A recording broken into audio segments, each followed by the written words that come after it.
Hello, welcome to another video on the KSP Career Mode Platinum Challenge. For today's video, we're going to be landing on several different locations, which will be the Mun, Minimus, and Gilly.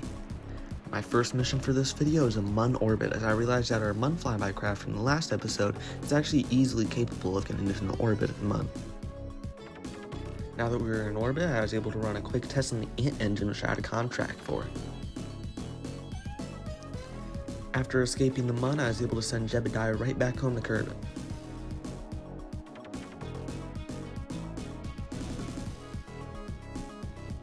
Next of which I was able to unlock some new parts, most of them being aviation equipment.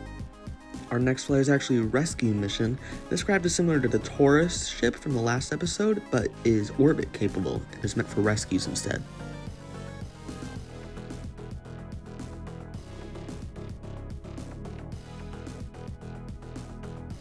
After getting our encounter, I got Leewig Kerman out on EVA, who is very happy to see us. This mission actually earns us our next trophy, which is for rescuing a Kerbal from space. Reentry is no different from any other, and I was able to recover them safely. I just had to put some more parachutes on this time, as I learned from the tourism craft that 2 is not enough. Here we have another rescue. They have an even more streamlined craft, which removes some of the unnecessary items that were on the last one. You can actually see we have the original Mark 1 command pod here, as I'm sure these missions were scripted a long time ago. Maybe they were just left in space for a decade. After a smooth recovery, we had our next mission, a Minimus flyby. I really wanted some more science, and we hadn't gone to Minimus yet, so I decided this would be the next best step. I really appreciate the extra support I got in the last video. My older content really didn't get that many views, which is understandable because this was like 4 years ago and nobody wants to watch a 12-year-old play Alien Isolation for an hour. But the last one's got about 500 views so far, which while isn't a crazy amount, is way more than I typically get, so thank you. You may also notice my mic quality is a lot better than the last video. I'm using my phone for this voiceover, which obviously isn't the best microphone on the market, but it is a lot better. Anyways, we're finally here at Minimus. You may notice that we're actually in orbit instead of the flyby. We had more than enough fuel to get in orbit in Minimus, and I didn't really feel like doing a separate mission.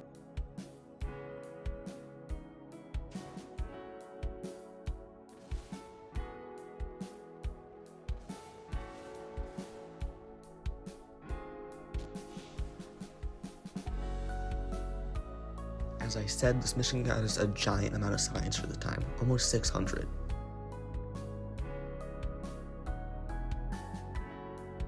After unlocking some more parts, I thought it was about time to finally land on the Mun. This rocket doesn't use any sort of asparagus or onion staging. The central stage is just throttled down until those boosters decouple. Here you can see our lander design. It actually kind of came out looking like the lander that was going to be used for the Russian N1, except it's direct descent instead of a Apollo-style docking.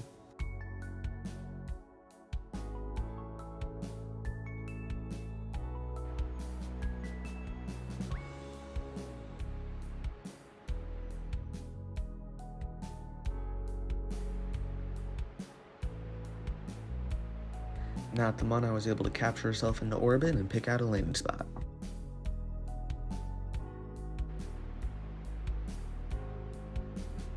I decided to go with this medium crater so you could do some biome hopping and get some extra science. To be honest, I actually wasted a lot of fuel looking for a flat spot to land on.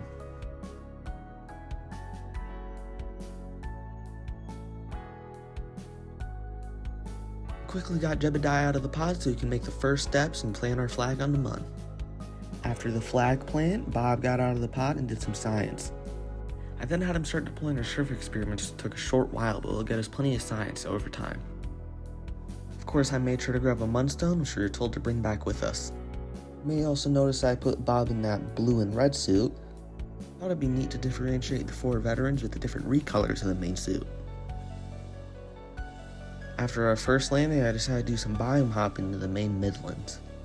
This really was not a good idea, as we wasted a lot of fuel trying to find out a good spot to land the first time, and we actually had to get out and push on our way back.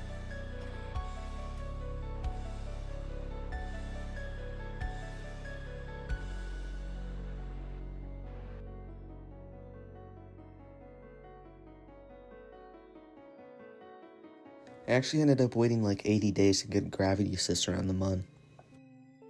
I wanted to use my fuel as efficiently as possible before we had to inevitably get out on a push with Bob.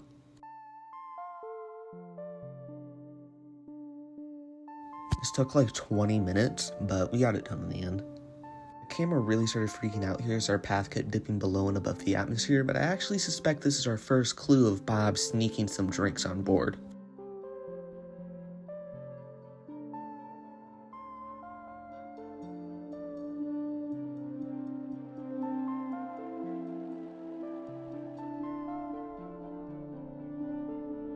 Finally home after a way longer than planned Mun mission, we got 3 trophies.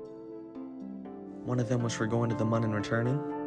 The next one was for going on EVA while on the Mun. Lastly, we earned 1 more trophy for planting the flag. This next launch was with our first size 2 rocket. We had 4 tourists packed in here who all wanted to fly by the Mun. I'll stay quiet for a second and let you guys watch this launch as it really isn't anything special.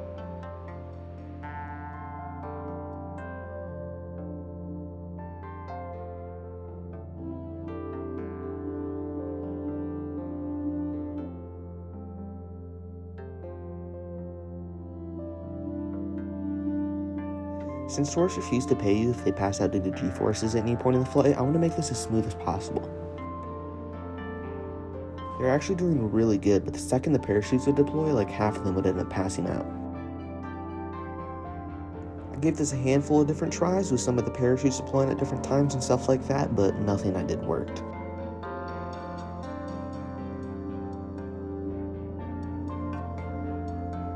I decided I would just accept this loss and fix it later, but look at what happened when we landed. Apparently people don't like it when you kill their tourists, so we gave it another go.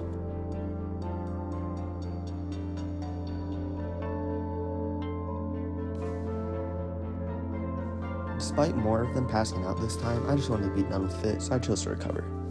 I accepted some more contracts, one of which was to build an orbital station for Winter Owl Emporium. Don't forget this. Anyways, our next launch was a Minmus landing.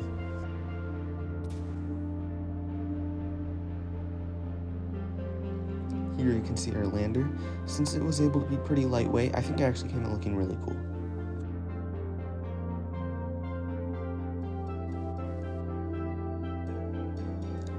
After about 5 days in space, we were able to land. I decided it'd be Valentina's turn to pilot. She also has the same blue suit that Bob has, and although we don't see her again in this video, later I decided to change it out for that pale blue suit.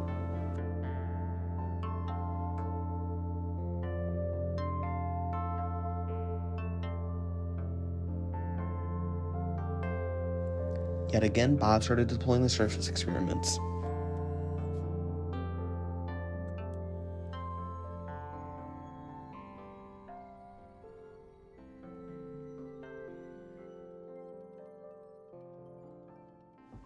Yet again, Bob had a bit of a fumble, which is a clear pointer towards him drinking on the job and not me being a bad pilot.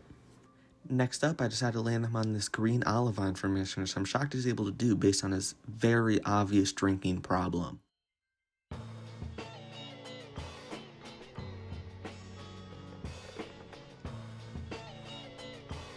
After our crewable crew is back in the lander, I thought it'd be time to put that scanning arm we have to good use.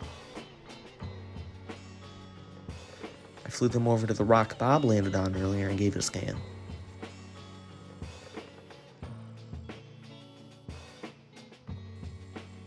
Gave us a pretty big amount of science, which I actually can't read in the preview window. But I remember it being a big number. Bob and Val were ready to finally come home. I actually don't know why I say that. A lot of people say that. Why would they want to come home? It's space. Don't they love space? Whatever, forget it.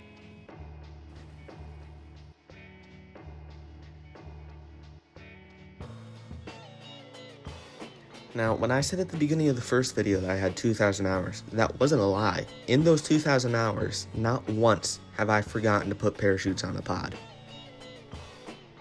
And as you can clearly see, I didn't forget this time either, as they had their own internal parachutes, which means I don't want to hear anyone in the comments saying I forgot parachutes. I don't forget parachutes. You forget parachutes.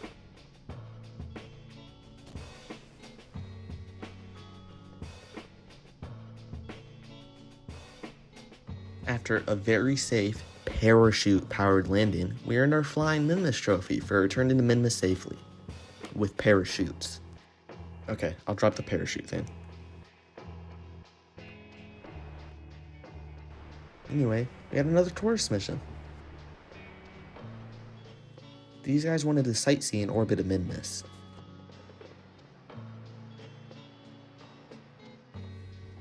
A short while later, they were re-entering the atmosphere. This time I actually made up for my lack of parachutes from the last mission, made sure no one passed out. This may look like yet another tourism launch, but we actually had a lot of people to rescue.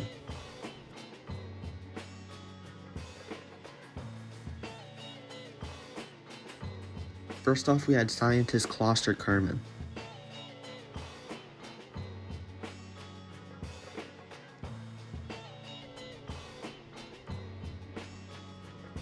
Next rescue was one Arson Kerman. I don't know who names their child that, but maybe there's a reason they were left in space? Our third rescue for this launch was someone in a pretty high orbit near the Mun. This one also had a pretty weird name, but at least they weren't named after a federal crime. Our next rescue is actually someone trapped in orbit around the Mun, and... okay, maybe they can wait.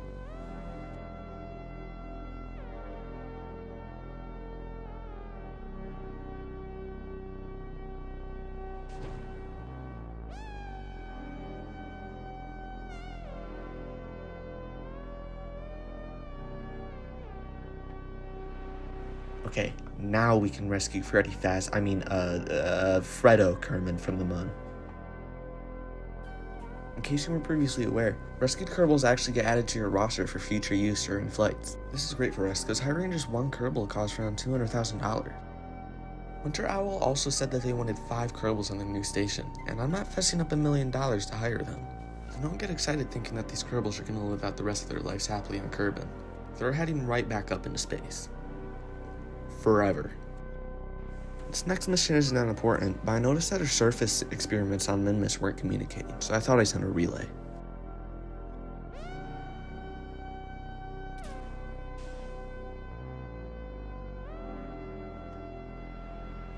Here's a fun one. We're going to Gilly.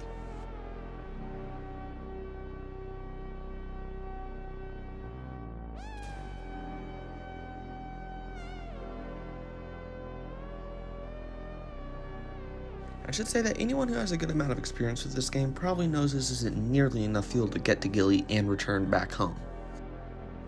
Obviously I knew this before having to revert flight several times after flying to Eve over and over hoping we had enough fuel this time. Because I'm so good at this game and obviously knew this, I had a little carrier craft that'll help us get to Gilly. Because this is actually our first probe-controlled launch, we get another trophy for launching our first satellite. I added these pistons to make sure the engines would fit inside of the fairing during launch, but also to make sure that our Kerbals weren't staring directly at a radioactive engine exhaust while it fired.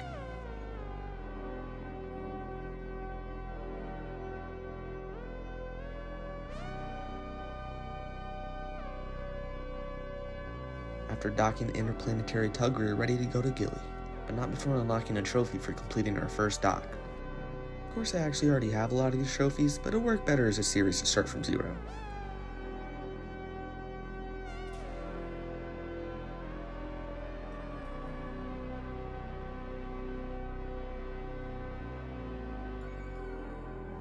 Now in a solar orbit, Bob was ready to start some experiments.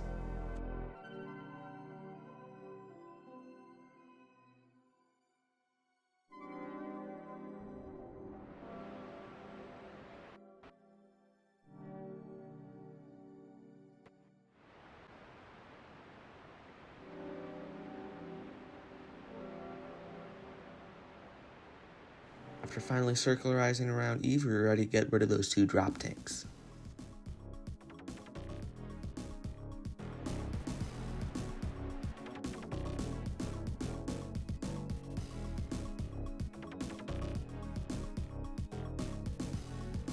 I've heard a lot of people say that getting an encounter with Gilly is a lot like getting a rendezvous with another craft. I definitely agree. You are doing all of the work in this relationship. Gilly's gravity is so small that it barely helps.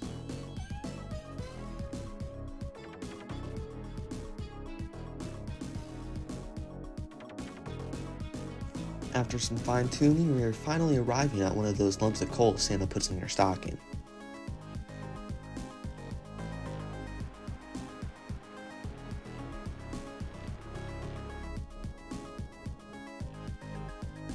After spending a while messing around in Gilly orbit, we are ready to undock and land.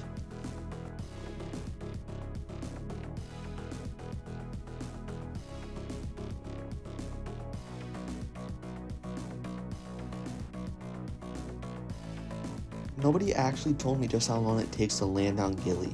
The time warp is really restrictive in stock KSP. To be honest, Gilly's low gravity is more irritating than fun, but at least we finally landed.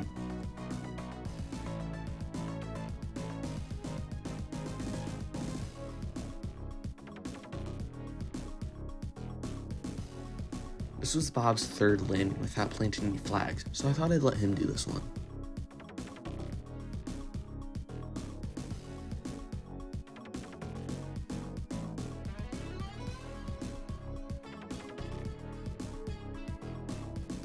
I guess Jebediah left the ship in neutral because I started tipping over. I tried to remedy the situation with Bill, but he's an actual lobotomite, so I had to get Jebediah back on board. I tried to get it on a flat spot within like 20 meters, but eventually I just decided to land it on its side.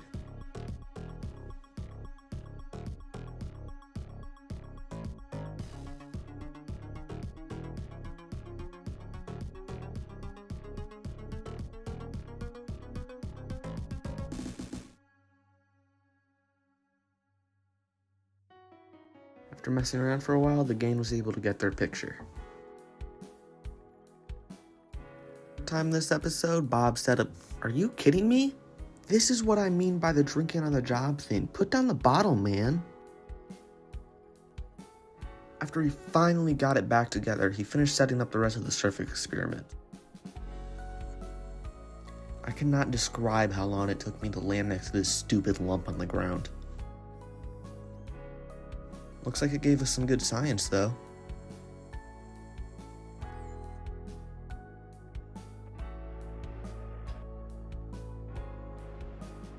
I eventually brought the ship over to a high spot nearby.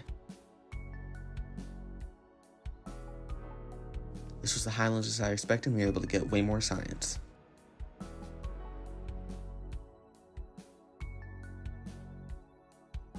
And on the poles next, which I expected to be its own biome, and it wasn't, but it was a new biome that I just didn't realize I hadn't been to yet, so we lost out on some science there. I'm not gonna get mad at him for this one. He did smack directly into that rock. After fighting with the camera for a bit, I was able to land Bob on the pole.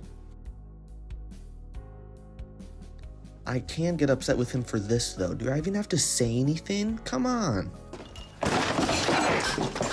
I'm 100% hitting him with every drug and alcohol test in the book the second he gets home. Which we are finally getting to now.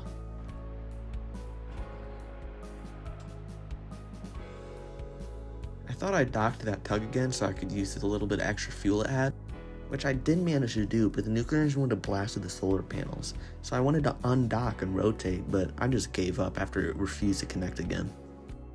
Really wasn't that big of a deal. We had more than enough Delta V in this stage to return.